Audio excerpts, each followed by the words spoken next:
ফাঁসাবার চক্রান্ত করেছিল, হাতে নাতে ধরা পড়লো, তাদেরকে পরের দিন জামিন হয়ে গেল, তাদেরকে আবার কেন্দ্র সরকারের লোকেরা ফুলের মালা দিয়ে স্লোগান দিতে দিতে তাদেরকে নিয়ে আসা হচ্ছে। তুমি কি বুঝতে পারছো না যে তোমাদের বিরুদ্ধে যারা ষড়যন্ত্র করবে তাদেরকে এই দেশে পুরস্কৃত করা হবে, যারা তোমাদের পক্ষে দাঁড়াবে তাদেরকে এই দেশে বিভিন্ন মিথ্যা কেসে ভরে দেওয়া হবে, আর যারা তোমাদেরকে হত্যা করবে তাদেরকে রাজস্থানের মতো জায়গায় যে আফরাজুলকে হত্যা করেছিল তাকে এমএলএ টিকিট দেওয়া হয়েছিল। তোমরা কি বুঝতে পারছো না? আমরা তো এই 10 বছর ধরে জাগাচ্ছি। বড় দুঃখের সাথে বলছি আমার কম, তুমি যদি বাঁচতে নাও চাও, তোমার এই ছোট্ট ফুটফুটে বাচ্চা ছেলেটা, বাচ্চা মেয়েটা কি অপরাধ করেছে তোমার ঘরে জন্ম নিয়ে, তুমি তার কথা একটু ভাববে না? তার ভবিষ্যৎটা কি ভাববে না? সে আগামী দিন স্কুলে যাবে, মুসলমান হওয়ার কারণে রেপ হবে, যারা রেপ করবে, কাশ্মীরে যেমন 80 লাখের রেপ যারা করেছিল তাদেরকে ফুলের মালা দিয়ে তাদের জন্য মিছিল বেরিয়েছিল। তুমি মুসলমান হওয়ার জন্য তোমার ঘরের বেটিটাকে রেপ করবে, আর তাকে যারা রেপ করবে তাকে আগামী দিন সিংহাসনে বসাবার জন্য জনগণ তার পিছনে দাঁড়াবে। কবে বুঝবে? এই পানি দেখলে হবে না, ঝড় দেখলে হবে না, তুফান দেখলে হবে না, রোদ দেখলে হবে না, শীত দেখলে হবে না, পুলিশের বুলেটের গুলি দেখলে হবে না, কামান দেখলে হবে না, কোন সরকার বলবে যে আমি বিরোধী হয়ে যাব ওটা দেখলে হবে না। তোমাকে দেখতে হবে তোমার সৃষ্টিকর্তা যাতে রাজি, তোমাকে সেই পথে চলা দরকার। তোমাকে দেখতে হবে তোমার দেশকে বাঁচাবো কোন রাস্তায়, সেই পথে তোমাকে চলতে হবে। তোমাকে দেখতে হবে তোমার পরিবার সন্তানেরা কি করে নিরাপদে থাকবে, সেই রাস্তায় তোমাকে চলতে হবে। এটা চলতে গিয়ে যদি কেন্দ্র সরকার তোমার বিরুদ্ধে যুদ্ধের ঘোষণা দেয়, ওই যুদ্ধটাও তোমাকে অ্যাকসেপ্ট করতে হবে। রাজ্য সরকার যদি বলে তোমার দুশ্মন হয়ে গেছি, তার বিরুদ্ধে তোমাকে তৈরি হতে হবে। এটাই হবে তোমার প্রকৃত মানবতা, এটাই হবে তোমার প্রকৃত মনুষ্যত্ব, এটাই হবে তোমার প্রকৃত মনুষ্যত্ব। যদি এটা তোমার মধ্যে না থাকে তুমি একটা মরা, তুমি বেঁচে থেকে করে লাভ নাই। তোমার মতো সমাজে কীট পতঙ্গ থেকে আমার কওমের কি ক্ষতি হচ্ছে শোনো। তুমি ইনসাফের রাস্তায় পাওয়া যায় না, তোমাকে ইনসানিয়াতের রাস্তায় পাওয়া যায় না। তোমাকে গরিব দুঃখী কৃষক, দলিত আদিবাসী, হিন্দু, মতুয়া, শিখ, পাঞ্জাবি, অসহায়দের রাস্তায় তোমায় পাওয়া যায় না। তোমাকে পাওয়া যায় এদেরকে যারা লোটে সেই শাসককে চাটুকারি করাতে পাওয়া যাচ্ছে। তোমার মতো অসভ্য থাকার থেকে এই সমাজ তোমাকে মুক্ত হওয়াটাই ভালো। আজ বড় দুঃখের সাথে গুটি কতক কথা বলছি। ওয়াকাফ নিয়ে সবাই বলেছে, আমি হয়তো বলতে পারবো কি জানি না, কেন আপনাদের সেই মন মানসিকতা এখনো আছে কি আমি জানি না। কিন্তু আমি এতটুকু বলবো, আমার কেন্দ্রে যে সরকার বসেছে আমার দেশে, আপনারা মাথার মধ্যে ঢুকেলেন এই সরকার আমার দেশের সবচেয়ে বড় ক্ষতি করছে। এই সরকার আমার দেশের সম্পদগুলোকে বিক্রি করছে। এই সরকার আমার দেশের এয়ারপোর্ট, রেল সবকিছু বিক্রি করে দিয়েছে। আজকের এই ওয়াকফ কালা কানুন, মনে রাখবেন এখানে আরেকটা কথা বলে দিই, এটা শুধু মুসলমানদের একার লড়াইয়ের বিষয় নয়। যেমন ইসলামিক সম্পদের উপরে আঘাত দিয়েছে, কিন্তু কেন্দ্র সরকার এই আইনটা করতে গিয়ে সর্বপ্রথম যার উপর আঘাত দিয়েছে, ওই আঘাতটা হলো আমার দেশের সংবিধানের উপর আঘাত দিয়েছে। রাজকীয় ওয়াকফ নিয়ে শুধু আমরা মুসলমান কথা বলবো তা না, এই ওয়াকফের বিরুদ্ধে কেন্দ্র সরকার যে কালা কানুন তৈরি করেছে সেটা তো সংবিধান বিরোধী আইন। তাহলে সংবিধান তো পুরো ভারতবাসী, তাই হিন্দু, দলিত, আদিবাসী, শিখ, পাঞ্জাবি সবার কাছে আপনাকে মেসেজ পৌঁছাতে হবে।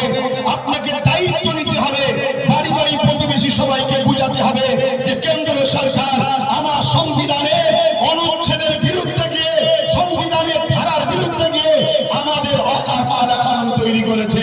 অর্থাৎ আপনি যদি মসজিদের পাশে না দাঁড়ান, না দাঁড়াকে যান, মাদ্রাসার পাশে না দাঁড়ান, না দাঁড়াকে যান, কবরের পাশে না দাঁড়াচ্ছিলাম, না দাঁড়াকে যান, কিন্তু আপনি একজন দেশবাসী হিসাবে কেন সংবিধানকে মিটাতে চাইছে? কার বিরুদ্ধে গিয়ে না, এটা আমাদের সেকুলার দরদিগুলোকে বলা দরকার আছে না না? আমাদের তো বন্ধু চিনা দরকার, আমাদের তো আপন চিনা দরকার, আমাদের তো দুশ্মন চিনা দরকার। বামপন্থ যদি ওয়াকাফের বিরুদ্ধে না বলতে চায় না বলতে যা, কিন্তু বামপন্থ তার উচিত ওয়াকাফ আইন কিভাবে সংবিধান বিরোধী যে আইন রয়েছে তার বিরুদ্ধে বলা দরকার আছে না না? কংগ্রেস যদি ওয়াকাফ নিয়ে বলতে না চাই না যাকে যাও, কিন্তু সংবিধান বিরোধী আইন রয়েছে, এই সংবিধান বিরোধী করলো কেন? এর জন্য কেন্দ্রীয় সরকারের বিরুদ্ধে কেস করা দরকার আছে না না? আজকে টিএমসি করবেন, সে যদি আমার মসজিদ নিয়ে বলতে তার অ্যালার্জি হয়, কবরস্থান দিয়ে বলতে তার যদি ঘৃণা লাগে, মাদ্রাসায় বলতে তার যদি বুকে ব্যথা হয়, না বলতে চাই না বলতে যাও, কিন্তু টিএমসি গভর্নমেন্টকে সুপ্রিম কোর্টে কেস করা দরকার ছিল। কেন্দ্রের অপরাধ সরকার আমার সংবিধানের বিরুদ্ধে গেছে, এই কেস করা দরকার আছে না? কিন্তু মনে রাখবেন, রসুলের মাথাগুলো আলাদা হতে পারে, সবার পিছন এক জায়গায় আছে। তাই সংবিধান বিরোধী হচ্ছে হচ্ছে যা, কিন্তু শেষ করছে তো মুসলমানদের। অতএব মোচকে একটু হেসে চুপ থাকো, মোচকে একটু হেসে চুপ থাকো। এইরকম একটা জায়গায় যদি আপনারা এই ওয়াকাফ কালাকানুনকে বাতিল করতে না পারেন, আপনাদের জন্য একটা আইন অপেক্ষায় আছে, একটু আগে থেকে শুনিয়ে দিচ্ছি। 2000 আজ থেকে 10 বছর আগে যা বলেছিলাম, আল্লাহর দয়াতে যা বলিয়েছেন আল্লাহ আজকে ঘটছে। আজকে বলে যাচ্ছি, যদি এই আইনকে আমরা বাতিল করতে না পারি, এই কালা কানুনকে যদি আমরা কৃষক বন্ধুদের মতো বাতিল করতে না পারি, তাহলে আজকে আমাদের জন্য একটা আইন অপেক্ষা করছে। ওই আইনটার নাম হলো UCC, uniform civil code. Already আমার ভারতবর্ষে উত্তরাখণ্ডে চালু হয়ে গেছে। ওই উত্তরাখণ্ডের মুসলমানরা তারা তাদের ইসলামী কালচার, ইসলামী রীতিনীতি, ইসলামী আদর্শ অনুযায়ী তারা জীবন ব্যবস্থা পরিচালনা করতে পারছে না। ওটা পুরো ভারতবর্ষে লাগু হবে। আজকে মসজিদের বিরুদ্ধে গেছে, কাল আপনি ভাববেন মসজিদ যদি না থাকে ঘরে নামাজ পড়ে দেবো, আইন হবে ঘরে নামাজ পড়তে পারবেন না। আজকে আপনি ভাবছেন মাদ্রাসা যদি চলে যায়, আমরা ছোট ছোট করে নিজের জায়গায় কোরআন হাদিস শিখে দেবো। আগামী দিন বলবে ভারতবর্ষে কোরআন চলবে না, আগামী দিন বলবে ভারতবর্ষে ইসলাম চলবে না, আগামী দিন বলবে আপনার দিন অনুযায়ী আপনাকে চলতে পারবেন না। ওই আইন তৈরি করবে, ওরা সংখ্যা গরিষ্ঠ আছে, সংখ্যা গরিষ্ঠ দিয়ে করে দেবে। ওয়াকাফ কালাকানুন করে শুধু টেস্ট করে দেখছে মুসলমান ঘুমোচ্ছে না আমাদের খরিদ্দার হয়ে গেছে। আমার কথা মাইকে বুঝতে পারছে? আমাদেরকে তো কিনে নিয়েছে। এগুলো করে করে মাঝে মাঝে টেস্ট করে দেখছে কতজন পক্ষে আছে আর কতজন গোলামি কি বলে বিরুদ্ধে গেছে, আর কতজন আমাদের গোলামি স্বীকার করেছে। এগুলো তো টেস্ট করে দেখছে। তো ভাই আমার দুঃখের সাথে একটা কথা বলি, প্যালেস্টাইনের বুকে একজন ইমাম সাহেব একটা খুতবা দিয়েছিলেন। এই 1.5 থেকে 2 মিনিটের খুতবা। জুম্মার দিনে কি 1.5-2 মিনিটের খুতবা হয়? কিন্তু ইমাম সাহেব খুতবা দিয়েছিলেন। কি খুতবা? যে জাতি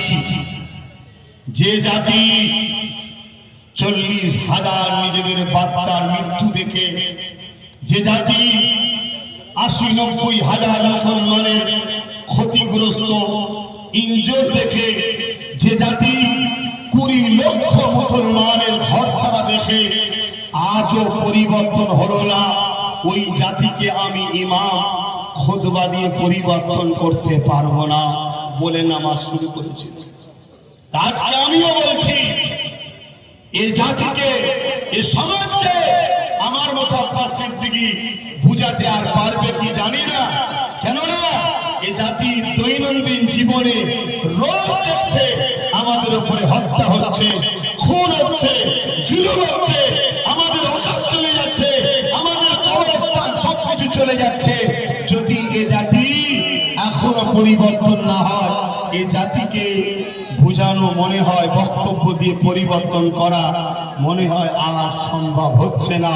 তবে হ্যাঁ, পরিবর্তন হবে তো বটেই। কবে হবে? যেদিন এ জাতির সংখ্যাটা কমে যাবে।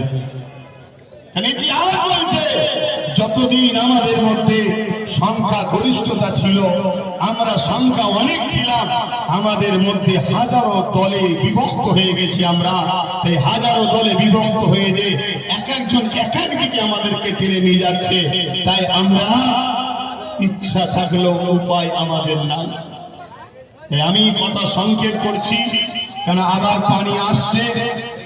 হয়তো আব্বাস সিদ্দিকী ভিজে শরীর খারাপ হয়, হোক যাক, আপনাদের ভিজে হয়তো শরীর খারাপ হতে পারে, কারণ আপনাদের জীবন আমার জীবনের থেকে হয়তো অনেক মূল্যবান। তাই আপনারা ভিজতে চাইবেন না। তাই আমি সংক্ষেপ করে এতটুকু বলি,